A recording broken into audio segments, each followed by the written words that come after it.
Hey everybody, it's Commander Cloud. Welcome back to another Patch Notes video. Today we're going to be looking at the RWBY update notes. Got the RWBY theme skins out. Got the Ruby Rose, Thanatos, Wyshni, Freya, Blake, Belladonna, Amaterasu, and Yang Jialong, Terra. Classic. I don't know what the difference is because I don't know anything about RWBY, but yeah. Whatever. Got the Scylla skin. Good voice pack. Also, the voice pack on this I hate, but we're not going to talk about voice packs. I like this. I like this. I like this. I don't know. I like this one. And then, of course, the Isis rework, which is the big deal, of course, and pretty epic. Gotta say, actually looks like an Egyptian goddess and not. I don't know what to call that. Last thing. Plus an extra skin here. Which I don't know if this one was already there or not. I don't know if this is new. This could just be a rework of an existing skin. Don't actually know, but we're done with skins. For now, that's not what we're here to talk about. Release schedule right here.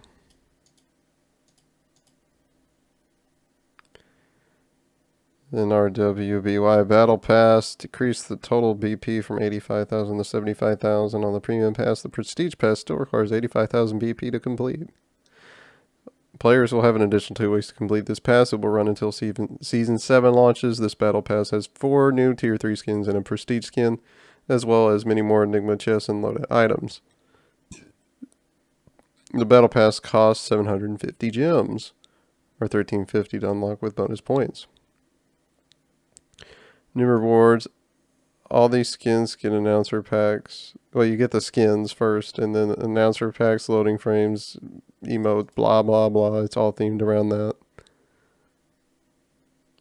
And the prestige items. Here, bug fixes. General fixed an issue where multiple co-op mode bots weren't working as intended when on easy difficulty. A bug fix was made in the last update, which caused all player-made walls to be destroyed by structures. This change has been reverted. Okay. Can't put a Ymir wall in my tower. RIP. Fixed an issue where players' cosmetics from loadouts would reset at unintended times. Made it more clear when you receive a new message in your lobby chat to ensure ranked players don't miss vital communication. Fixed an issue in match lobby where the old drop-down filter could still be accessed. Fixed an issue where certain players' friends list would not populate with any information or respond to any inputs.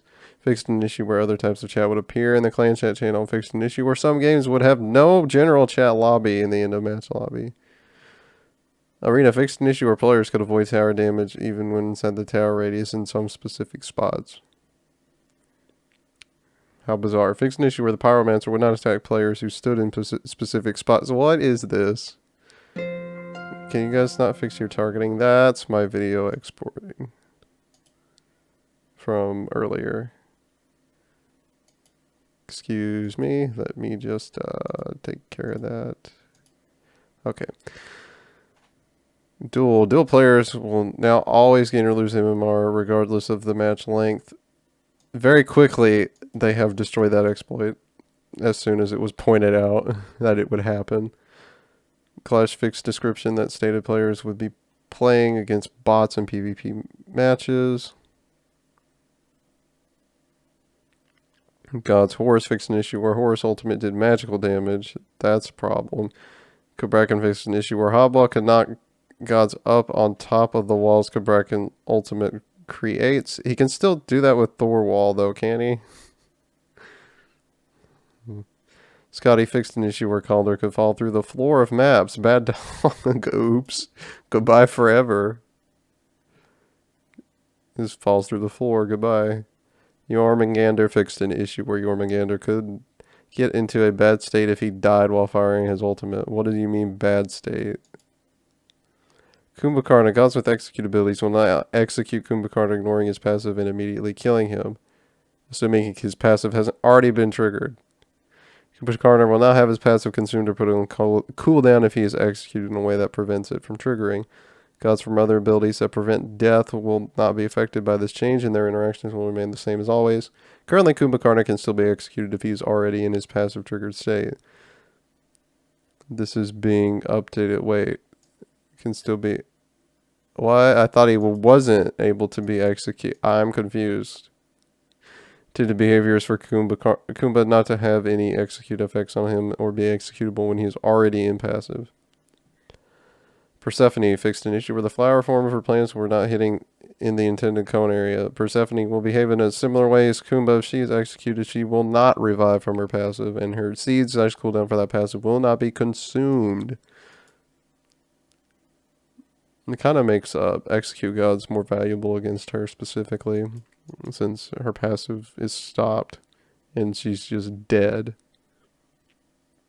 Currently, Persephone is still displaying execute effects, even though she cannot be executed. This is still being updated. Intended behaviors for Persephone not to have any execute effects on her or be executable when she is already in her passive state. Thanatos fixed an issue where Thanatos was not properly executing Kumbhakarna and Persephone through their passives. Yemoja General fixed an issue whereby Yemoja would show the wrong god icon.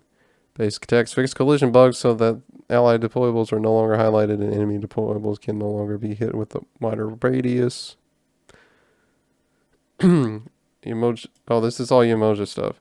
Moonstrike fixed an issue where the Moonstrike targeter would not have the correct visual, would have incorrect visual effects. Riptide, this targeter now changes color when it is aimed in the location that would place the deployable in the opposite direction. Well, that's helpful because it's so weird. I've seen that ability though. It's not as cool as they made it seem. It's kind of garbage, to be honest. River's Rebuke fixed an issue where players would be blocked by the ultimate walls, but not be hit by the sweep. We're having trouble today. Increased wall pushback force on initial deploy.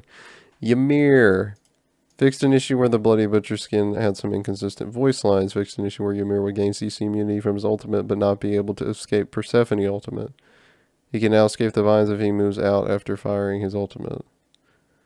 The Project Olympus Isis visual update. Master Recolor and Shadow skins have all been updated. Classic Isis has been added as a new skin. Acquisition screen overhaul. This screen that shows players what items they have unlocked after quests or purchases has been redesigned. This screen will now more clearly show what item players have obtained and how they unlocked it. This will now better support unlocking many items at once. Streamer mode. Fixed issues where names were being shown in places where they should be hidden. Remove the hide self option. Now if players want to hide self, they will need to use the hide all option instead. This ensures players do not gain as much competitive advantage from hiding their name. New feature, Team Comp Helper. This feature is being added in the lobby to help newer players find the right gods for their squad. Additional text in lobby will now show up in the lobby to suggest things like team is too much or not enough of a damage type. Team is missing a guardian, etc. But what if you don't have a guardian because you're playing a bunch of physical? What if you got a magical jungler and a physical support and a physical solo laner, which would not have you have a guardian in your comp? Is it going to yell at you? I don't know. Deserter penalty. The penalty for deserting a ranked match is now more intense than deserting a normal casual match. The penalty for deserting a casual match has been slightly reduced. Deserting will still lock your ability to play any game mode regardless of where you deserted from. Oh god, there's a lot of matchmaking. Talk about ranked matchmaking and split changes. The change to time queues last year made a huge impact on matchmaking. With time queues, we can guarantee that the top 10 players end up in a game together. The main advantage of this system is its consistency. Right now in Smite matchmaking, time queues take every player who accepts and works top down to make the teams. This prevents any strange MMR gaps due to optimizations elsewhere. Lies. If there is an MMR gap in a match, those were still the factually closest players to each other at the time. You cannot tell me that I can get in a game with players that have 650 more MMR than me and tell me that that's factually closest players to each other at that time. That is a bold freaking lie. There's no way in hell that I can get Barracuda and Cynosure on the enemy team against me when nobody on my team is above Diamond 5. That's wrong. There's still huge MMR gaps that have not been fixed. As we expanded on time queues, we added the ability to duo queue, which does cause some shifting in the top-down method. This is why we've kept the MMR range for parties quite narrow. You should make it just as narrow for matchmaking too, but no, we can't do that because you're afraid you can't ensure a match being made properly. If the queues are timed long enough, that won't matter. Dual queue did not have any measurable negative effect on matchmaking, but it certainly impacted people's perception of their game quality. I don't think that's entirely true. You can't see it in stats, but my thinking is still you have people that queue together, get MMR, and if they solo queue in your games, they're going to be worse than someone who just solo queues because they're used to having their duo partner. And then they bring your team down because they don't have their duo partner. They have inflated elo because they had a duo partner that made it easier for them to play, etc. You get the idea with that, and that's how I feel about group queuing. Is it changes how MMR gets allocated because the likelihood that the people who are duo queued will do better than someone who's solo queued and will likely have inflated MMR. And that'll affect later matches.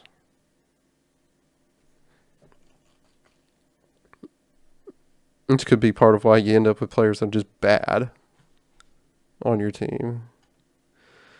We continue to experiment matchmaking by reducing queue times. This experiment has proven somewhat successful as people have been much happier with the queue time, and our matchmaking data has not changed much. Although it did get slightly worse as expected, this slight decrease seems to be worth it for faster queues. Let's not forget the crossplay, blah, blah, don't care.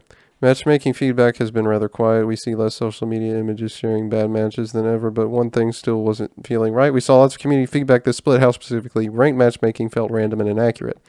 To continue to strive for the best matchmaking possible in Smite, we are making a big change to our ranked split reset logic. That change is remove resets, at least for now. We will be resetting MMR or variants.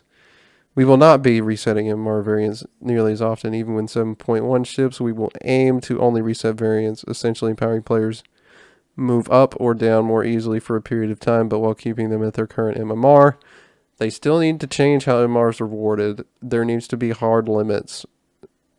There needs to be a specific number at which you gain this much MMR if you win, you lose this much if you lose, and it should be the same number. And you get plus or minus, say, 5 MMR, depending on overrated, underrated, between wins and losses. So it doesn't end up you gain a ridiculous amount of MMR that inflates you too quickly. But if you lose games, you also won't be punished to the point to where you have to win 2 to make up the 1 loss. But I don't know if they're going to do something like that. I don't think they will. Soft resetting MMR has its advantages, but due to the strict mathematics of true skill, we know it results in a dip in matchmaking quality. True skill works to identify players' skill level, and adding uncertainty into the system can cause negative results. When we had longer splits, this uncertainty was okay as the system had time to correct before the next reset and provided meaningful progression in each split. With the increased frequency, this is no longer true. Frequent resets have been causing community frustration and also upset the true skill method, so we will be reserving those for very rare cases. Going forward, we are looking forward towards Season 7 to ensure each split feels like an exciting time to hop into Ranked without relying on soft resets like we have. The new split will be starting with this update, but there will be no MMR or variance reset.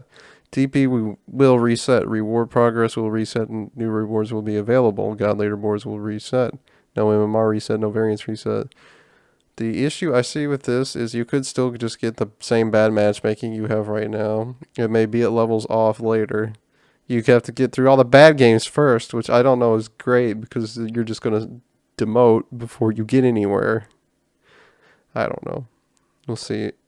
They're bringing domination back for a bit in the next adventure. Had a conquest style fountain speed start cut pass through geometry to make it easier to rotate from point to point. Item balance, R&Dite, increased physical power from 65 to 75. People aren't really building this. That's why. Increased magical power from 100 to 120. There's no reason for that. That's completely stupid. This item is broken. E-Staff, cost increase from 2,500 to 2,600. This is fair because it has more value than Soul Reaver does right now. As an item, is the cost increase enough? We'll see. I don't know. God balance, because there's a lot of these. Let's talk about Freya. Freya's abilities are being restored to her previous functionality. Many numbers are being adjusted as well. We encourage players to read the blog linked below for more information on this decision. Freya's kit below is presented without increase or decrease terminology so that it can be more easily readable. All numbers have been here are represented at their intended values for this update. Reverted to February 2017 balance. Mystic Warrior has been reverted to Brissingammon's Blessing. Freya's necklace grants her additional magical lifesteal. 15%. Northern Lights have been reverted to Radiate. Freya activates a buff that makes her basic attacks do bonus magical damage. Bonus damage 40 to 100 plus 25%. Free magical power, duration 5 seconds, cost 60 to 80 mana. Cooldown 11 seconds. War Blade. This is a slightly longer cooldown, I think. Maybe it's not. I don't know where it was before. Anyway, Aurora Blade has been reverted to Pulse. Freya activates a buff that makes her basic attacks ranged, dealing bonus magical damage and slowing the target and all nearby enemies. This area effect and slow are lost when Irradiate is active. Bonus damage 20 to 60 plus 15%. Duration 6 seconds. Cost 60 to 80. Cooldown 11 seconds.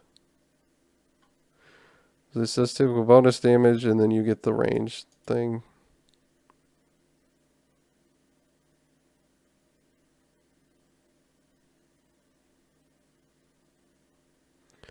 The AoE and slower lost. Was that how it was before?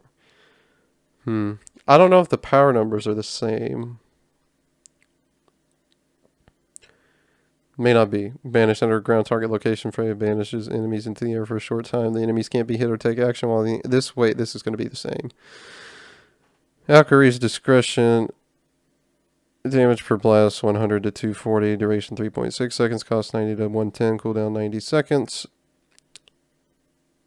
Amaterasu's recent buffs clearly outperformed our expectations, so she's being toned back down. Her early game is much healthier now, as is her popularity, which clearly shows us that people did not prefer her difficult lose lane win game trade-off. To balance out her overall performance, her late game movement speed, arguably her strongest stat, is being decreased. We are also decreasing her ultimate damage, which is exceedingly high. Divine Presence, decreased benevolence or movement speed from 5 to 25%, down to 5 to 21%. Odd numbers. Dazzling Offensive, decreased base damage from 95 to 275, down to 80 to 260. Cerberus. Yep, that's his name, Cerberus. There's not supposed to be a letter in between here. Nope. Cerberus is a good boy, but has struggled to be a good boy. To be a good god. He's a good boy, but... oh, God. Help. To help carve his niche into Smite, we are focusing on his bruiser support capabilities rather than giving him additional raw burst or control. His passive is unique, converting enemy healing into his own life, so we are further highlighting his passive... this passive with a buff. Additionally, Ghastly Breath released with a potent shred that we pull back. He's now in a state where he can find a middle ground from his current and old numbers. Spirit of Death, increased healing from Stolen Heal from 40 to 50%. Ghastly Breath, increased protection shred from 6 to 14 to 5 to 18 from stack, so it's better late. Interesting. Scordia has fallen out of favor recently. Perhaps it's just the meta. Perhaps she offended one too many gods. Oops. She is a troublemaker after all. Either way, she needs some love. Unruly Magic is her main clear. and poke tool, so it is seeing a slight damage increase to make her all around more effective. Also, the cooldown on erratic behavior is being decreased to make her slightly safer and allow skilled Discordia players to shine more by using this ability for kit synergy, not just escapes or engages. Unruly Magic increased base damage from 70 to 250 to 75 to 275. Decreased cooldown on erratic behavior from 18 to 16 seconds. Ganesh players would sometimes place Dharmic Pillars off from where they intended. This was due to a small window of time from cast to actual placement where it would allow you to continue to aim. We have changed this so Ganesha players can be fully accurate where they place these pillars. Dharmic Pillars fixed an issue where rank 2 was costing too much mana. Dharmic Pillar now caches aim. It should now be placed where the player is targeting when cast. Demonetized God. Although it doesn't necessarily matter for me. I might have said it already. Oops. These videos aren't monetized for me, but I don't know. Might affect how YouTube distributes the video. Don't know for sure. Since mid-season, Demonetized has been a consistent strong pick with a high ban rate. The boost to her survivability combines with nice quality of life adjustments have really propelled her up the charts. Her weakness should be her lower mobility, but our changes allowed her to cover the weakness too directly. Spirit Ball is a powerful self-peel tool as well as a low cooldown source of damage. Decreasing this cooldown should have quite a large statistical impact on her performance. Spirit Ball increased cooldown from 10 to 12 seconds. Dispel Magic increased base shield health from 70 to 230 to 50 to 230. Circle of Protection decreased base healing from 110 to 190 to 90 to 190.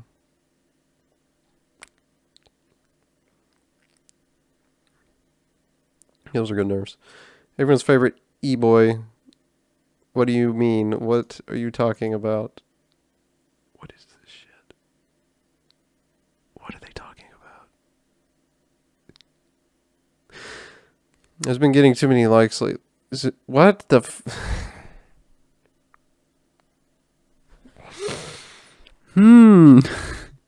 Susanoo started to rise after the rework of Heartseeker and has reached a new high for the character. Generally, we consider Susanoo as one of those gods that just needs to have slightly lower win rate to feel balanced. And currently, he is not at that state. We are decreasing his top-end damage on 2 key abilities to take down this hyper carry potential and make him rely more on his team. Decrease scaling per hit on Storm Cutoff from 55 to 50%. Typhoon scaling reduced from 140 to 125%. Sylvanas. It's about time Sylvanas grew a new leaf. I hate these jokes at the beginning are... Ooh, they're bugging me, dude. I can't do it. Can't do this. His ability to brute and control an enemy team is his defining feature, but his primary CC ability has had some of the limitations that felt unintuitive. Verdant Growth will now be able to be fired over walls, better allowing Sylvanas to run down enemies or peel for allies, and of course better enabling those high impact pulls. Verdant Growth, this ability can be fired over walls, updated this ability's targeter to be more distinct from his basic attacks. Nature's Grasp fixed an issue where the pull direction wouldn't match the direction Sylvanas was facing. Thor. Gonna ignore the first sentence. Although his high